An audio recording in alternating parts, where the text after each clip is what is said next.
Bom, nós estamos aqui com o nosso general de 4 estrelas, o pastor Edgar Luz, Ministerial de Educação da Divisão Sul-Americana. Ele que está dirigindo a Semana do Calvário em nossa igreja. E o tema desse ano é Restaurados em Cristo. Pastor, a primeira pergunta que eu tenho para o senhor.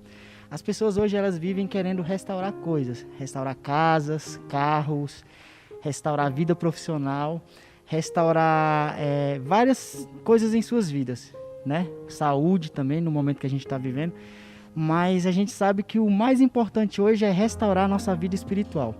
O que é necessário para que a gente possa restaurar a nossa vida espiritual, como o tema diz, restaurados em Cristo?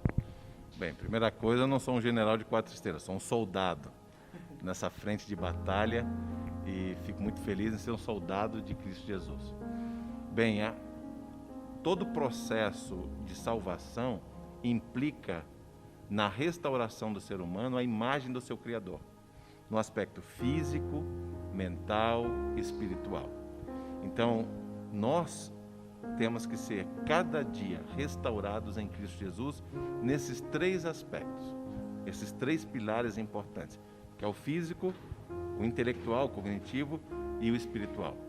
E esta semana nós vamos estar falando sobre isso, oportunidades de salvação, pessoas que foram restauradas em Cristo Jesus, assim como nós podemos e devemos ser hoje também.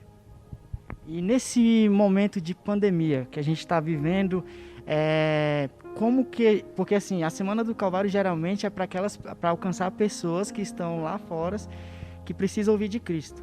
Mas nesse momento de pandemia, a gente também precisa ser um agente que leve essas pessoas a Cristo. Como que a gente pode ser um agente de esperança no momento em que até a gente está perdendo pessoas queridas, como a gente está vendo aí, pastores, professores, cantores, muita gente que se foram por causa dessa doença, dessa pandemia que estamos passando?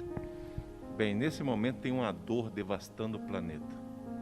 E todos nós temos as cicatrizes desta pandemia. Como você mencionou, é um colega, é um amigo, é um parente. Mas isso não quer dizer que nós estamos sem esperança.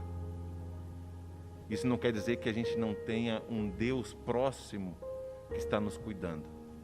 Então, justamente é o que vamos falar essa semana. Jesus mesmo veio a esse planeta e sofreu.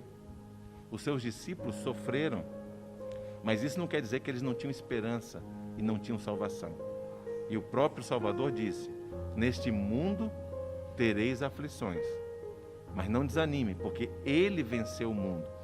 E é nesse contexto que nós temos que entender esta pandemia que está acontecendo, e a pior pandemia que esse mundo já sofreu desde o início até hoje, que é a pandemia do pecado. Há um plano de salvação para que um dia eu e você que está nos assistindo, não sinta mais essa dor, não conheça mais a morte, porque nós vamos ser levados para o lar celestial, onde não vai haver nada de ruim e toda lágrima será enxugada. Pastor, e agora por fim, eu gostaria que o senhor deixasse uma mensagem para a igreja e para todos aqueles que estão nos acompanhando através das redes sociais.